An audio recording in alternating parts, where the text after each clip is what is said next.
Hey guys, so it's ended 1-1 between Liverpool and Chelsea at Anfield. Mohamed Salah against his former side Chelsea opening the scoring in the 65th minute before Willian came on as a sub and scored in the 85th minute to salvage a point for Chelsea in what was a tough game. Now I'm going to come on to his goal in a little bit, but I wanted to start off with Mohamed Salah because of course he was the man of the match and he put in yet another great performance for Liverpool. I mean, he had come into this game having scored 9 Premier League goals. He's now got his 10th, and it's amazing considering he's only just joined Liverpool in the summer, and this was the kind of performance that I think will leave Chelsea ruining their decision to basically sell him.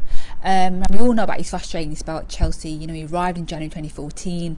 A year later, he was sent to Fiorentina on loan. He went to Roma on loan. Then he was sold to Roma, and he's come back to Liverpool, and he's looking like some player, definitely one of the players of the season so far. I mean, every time Liverpool got forward today, most of the time it was him getting past Marcus Alonso and crossing the ball in. Unfortunately for Liverpool, there wasn't enough presence in the box, I didn't think, for them to penetrate Chelsea's defence, and Chelsea did really well defending today, something that Klopp obviously took aim at after the game. But a lot of what went right for Liverpool in terms of their attacking movements was down to Mohamed Salah, and Klopp will be ecstatic about that. Now, what he will not be that happy about, and he's already admitted this, is Chelsea equalising.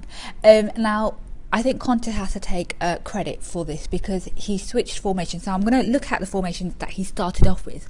He reverted back to that 3-5-2 formation that he used against Manchester United and he used against West Brom. Because, of course, in midweek against Karabakh in the Champions League, he used a 3-4-2-1 formation. It looked like it was a 3-4-3 against Karabakh. It actually was a 3-4-2-1. But he went back on the kind of on the defensive. So he had a Drinkwater, Bakayoko, Kante in midfield.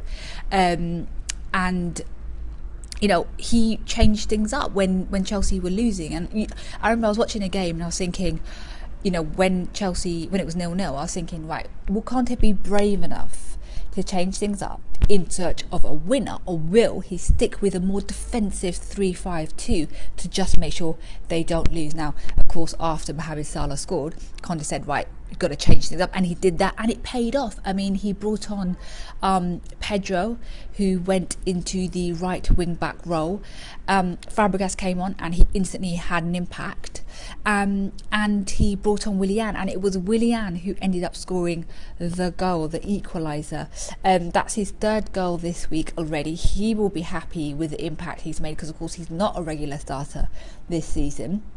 Now the big question is whether or not it was a cross or it was a shot. Now Gary Cahill and Conte after the game refused to kind of say whether or not they thought it was a cross. I think it was a cross. I think most people will agree that it was a cross. It was kind of like Zappa Costa's goal against Karabakh at Stamford Bridge where he crossed the ball and it went into the back of the net. It was a great shot, great goal, and it was a huge point for Chelsea in that it just keeps them, in terms of Manchester United in 2nd place, it keeps them up there. This is a great result for Man City, but the key thing for Chelsea was that they didn't lose, and now they've got a run of games coming up, a lot of them at home in December as well, that you think they could look to win, and they will be confident of winning and trying to close the gap between City. And I think, I think Conte was really happy. I think Liverpool will be really disappointed at not having kept a hold of their lead because they really could have walked away with all 3 points. I mean, Courtois was needed to stop a shot from Salah at the death. But it was a really, really interesting game to cover. Next up for me are the 2 games at Stamford Bridge next week. So look out for more Chelsea vlogs next week. In the meantime, make sure to hit subscribe on my YouTube channel.